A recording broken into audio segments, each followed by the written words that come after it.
Estudo da Palavra.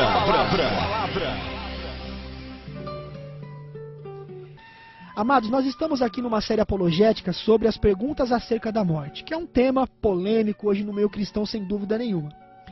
E um dos temas mais polêmicos quando se trata do assunto a morte é o assunto que está registrado em 1 Samuel, capítulo 28, versículo 15. Se você puder abrir a Bíblia, então abra lá e acompanhe conosco a leitura.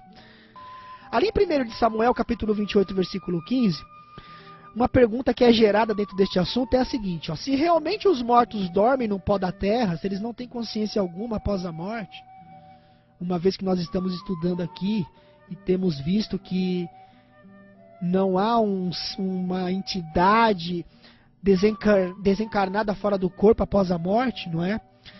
Se isso realmente é assim, como foi possível então a feiticeira de Endor trazer o profeta Samuel dos mortos para falar com o rei Saul? Vamos ler o texto? Abramos então ali em 1 Samuel capítulo 28. 1 Samuel capítulo 28. Eu vou ler ali desde o começo, tá? Desde o começo, versículo 3, mais precisamente, tá? Versículo 3 em diante. Diz assim, ó: já Samuel era morto e todo Israel o tinha chorado, e o tinha sepultado em Ramá, que era a sua cidade.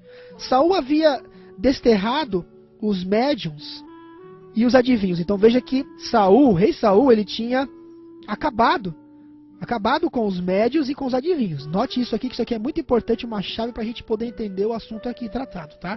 Lembrando que tudo que a gente vai estudar tem que analisar o contexto, senão a gente acaba contradizendo a palavra de Deus. E a Bíblia, claro, ela não pode entrar em contradição, porque Deus não é o Deus de confusão. Aí no versículo 4 continua dizendo: ajuntaram-se os filisteus e vieram acampar-se em Sunem. Ajuntou Saul a todo Israel e se acamparam em Gilboa. Versículo 5 agora. Vendo Saul o acampamento dos filisteus, foi tomado de medo, e muito se estremeceu o seu coração. Aí o versículo 6 começa dizendo: consultou Saul o Senhor, porém este não lhe respondeu. Note isso aqui também que é importante para nós entendermos. Nem por sonhos, nem por Urim, nem por profetas. Versículo 7 agora. Então disse Saul aos seus servos: apontai-me uma mulher que seja médium. Olha só, o mesmo Saul que tinha acabado com os médios e adivinhos, olha só a mudança que ocorre nele agora. Depois do quê? Depois que Deus não lhe respondeu nada. Então isso aqui são chaves para que a gente entenda o assunto. Apontai-me uma mulher que seja médium para que me encontre com ela e a consulte. Disseram-lhe os seus servos: há uma mulher em Endor que é médium. Saul disfarçou-se. Olha só, um outro detalhe. Saul disfarçou-se. Claro, Saul, ele que uma vez foi perseguidor de médios e adivinhos, agora iria ter uma média, ele tinha que se disfarçar. Então, a gente percebe que não tinha nada do dedo de Deus nesse negócio, não é verdade? Mas continua. Repetindo o versículo 8. Saul disfarçou-se, vestiu outras roupas e se foi. E com ele 2 homens, e de noite chegaram à mulher. E lhe disse: peço-te que me adivinhes pela necromancia e me faça subir aquele que eu te disser. Versículo 9. Respondeu-lhe a mulher: bem sabes o que fez Saul. Olha só o que ela está dizendo aqui, ó. Como eliminou da terra os médiuns e adivinhos, por que pôs me armas ciladas a minha vida para me matares? Então ela ficou preocupada, né? Ela ficou preocupada. Mas continuando no versículo 10. Então Saul lhe jurou pelo Senhor, dizendo: tão certo como vive o Senhor, nenhum castigo te sobrevirá por isso. Então, versículo 11, lhe disse a mulher: quem te farei subir? Respondeu ele: faze-me subir Samuel. Versículo 12. Vendo a mulher a Samuel, gritou em alta voz, e a mulher disse a Saul: por que me enganaste? Pois tu mesmo és Saul. Olha o medo dela, o pavor dela, não é? Olha no versículo 13. Respondeu-lhe o rei: não temas. Que vês? Então a mulher respondeu a Saul: vejo um Deus. Olha o que ela disse, ó. Vejo um Deus. Inclusive nas traduções, esse Deus veio com D minúsculo, porque a gente sabe que não era, né? Que era o Deus desse século, o próprio Satanás, que se transforma em anjo de luz, que pode aparecer em formas de pessoas que já morreram, que já se foram, que estão na sepultura, que estão dormindo no pó da terra ali, e imita até a voz dessas pessoas. Entendeu? vejo um Deus que sobe da terra. Interessante que essa pessoa, né, ela não veio do céu. Ué, se Samuel tivesse ido já imediatamente para o céu, muitos sinceros creem que a pessoa em Cristo, quando morre, ela já vai diretamente para o céu. Por que não desceu do céu, mas subiu? Quer dizer, tudo muito complicado, tudo muito estranho isso daqui. Mas vamos entendendo mais. Versículo 14. Perguntou ele, como é a sua figura? Respondeu ela, vem subindo um ancião e está envolto numa capa. Olha só, Saul entendeu. Por que nós devemos prestar atenção nessa questão, nessa expressão entendendo? Entendendo Saul que era Samuel, inclinou-se com o rosto em terra e se prostrou. Olha o versículo 15. Samuel disse a Saul. Ué, por que a Bíblia disse assim, Samuel disse a Saul? Se a gente, pelo que nós estamos vendo, não podia ser de forma alguma Samuel. É porque Saul, segundo a Bíblia, entendeu que era Samuel. Por isso que a Bíblia traz então essa expressão, né? Samuel disse a Saul, por que me inquietaste fazendo-me subir? Então disse Saul, muito angustiado estou, porque os filisteus guerreiam contra mim, e Deus se desviou de mim, e já não me responde, nem pelo ministério dos profetas, nem por sonhos, por isso te chamei para que me reveles o que devo fazer. Então disse Samuel, não era o verdadeiro Samuel, era o Samuel que Saul entendeu que era Samuel, mas que a gente sabe que era o próprio Satanás, personificando Samuel, tá? Por que, pois, a mim me perguntas, visto que o Senhor te desamparou, e se fez teu inimigo? Olha só, o próprio Satanás, né, jogando na cara de Saul. Olha, o Senhor lá se fez inimigo teu. Em outras palavras, ele não está nem te respondendo. Por que você vem me inquietar? Né? E aí o relato continua no verso 17, dizendo, porque o Senhor fez para contigo, como por intermédio ele te dissera, tirou o reino da tua mão e o deu ao teu companheiro Davi. E aí, se a gente continuar aqui nossa leitura, a gente vai ver que depois Saul se matou e muito mais. Então, olha que coisa confusa. Um rei que tinha eliminado profetas, melhor dizendo, eliminado necromantes, e agora vai lá e consulta uma adivinha. Ele entende que é Samuel, por isso que a Bíblia diz, então Samuel, né, disse isso, ou disse aquilo outro, porque ele entendeu, né, que era realmente Samuel. E aí acontece tudo isso que a gente acabou de ler aqui. Muito bem. Há muitas pessoas confusas acerca deste assunto. Há pessoas, por exemplo, eu já vi debates, até aqui na própria Rádio Musical FM, pessoas acreditando que de fato era Samuel. Mas vamos ver o que diz a Bíblia. Não a opinião de um homem, não a opinião humana minha, Alexandre Bernardes, não a opinião, né, de um teólogo, de um leigo, de um ancião. Vamos ir na Bíblia. 3 fatos, meus amados, que a gente tem que entender aqui. 3 fatos. Primeiro fato. Havia uma ordem, e você como estudante da Bíblia, você sabe disso. Se não sabe, vai saber agora. Havia uma ordem expressa da parte de Deus em todo o período do Antigo Testamento. Se você ler lá, você vai ver. Tá? E a ordem era de que feiticeiros deveriam ser expulsos da terra de Israel e até mortos. A palavra de Deus claramente ela desmascara o espiritismo como sendo obra do diabo, sendo obras de forças satânicas. Então, por exemplo, se a gente lê Deuteronômio, olha só, Deuteronômio, tá? Deuteronômio capítulo 18, dos versículos 10 a 15, olha só.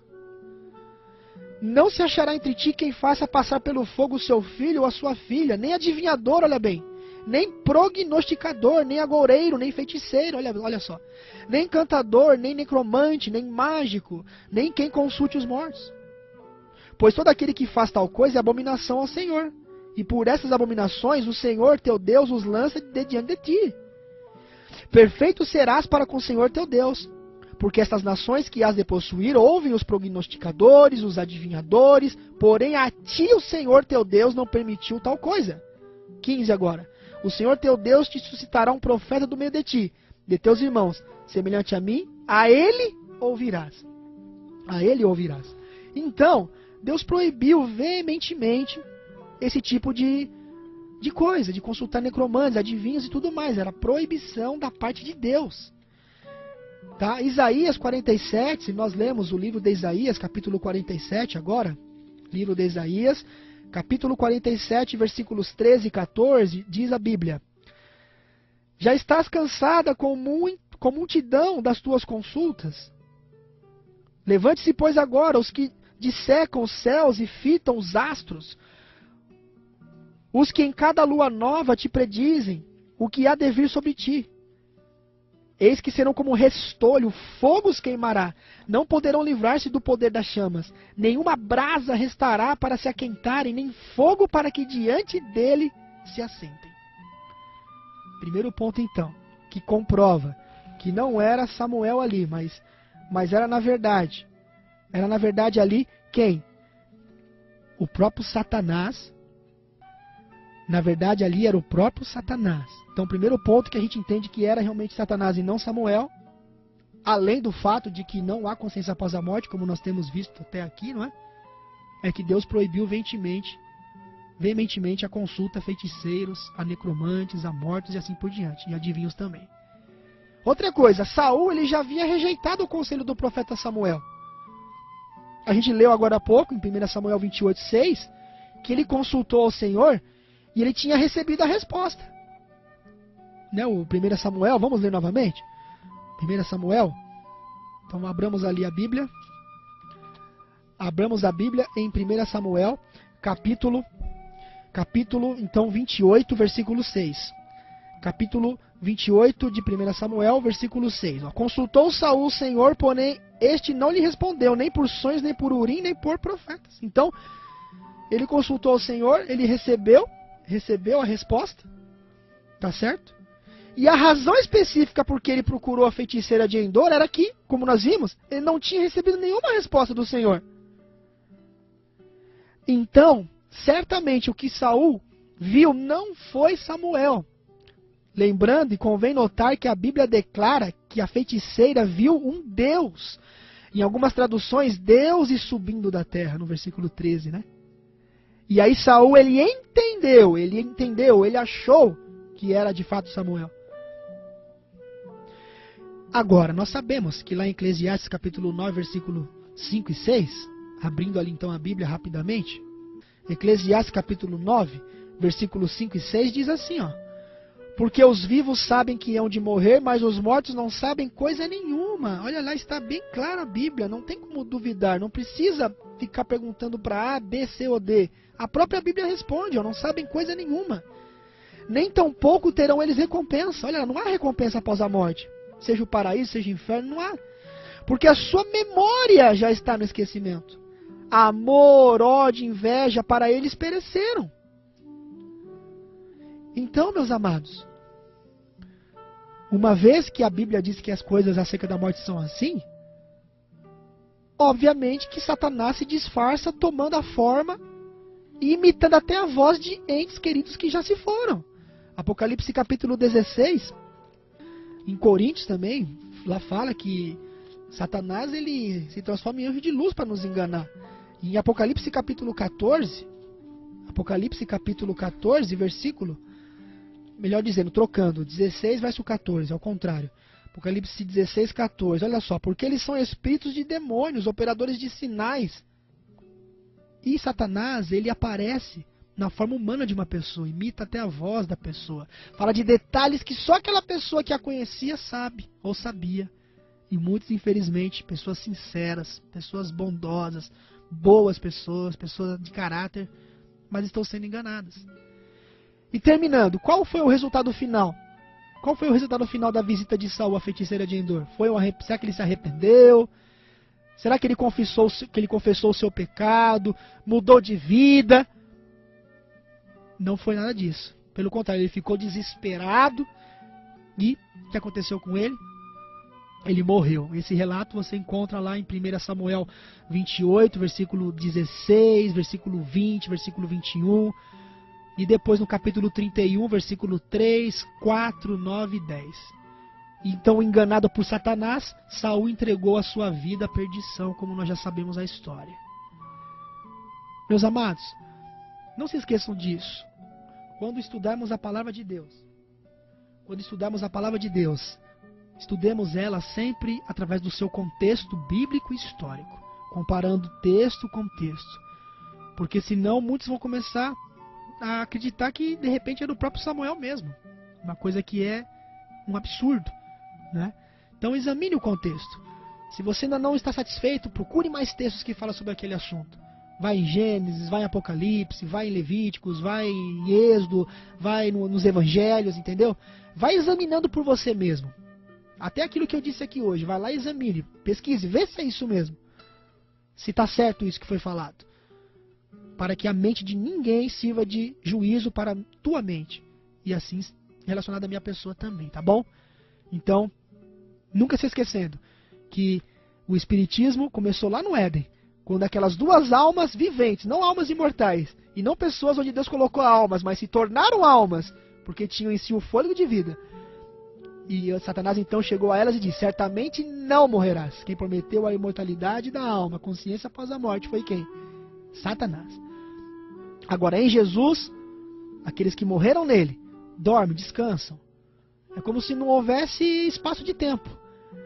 Quando ressuscitarem naquele último grande dia, como se dormiram ali, questão de minutos, segundos.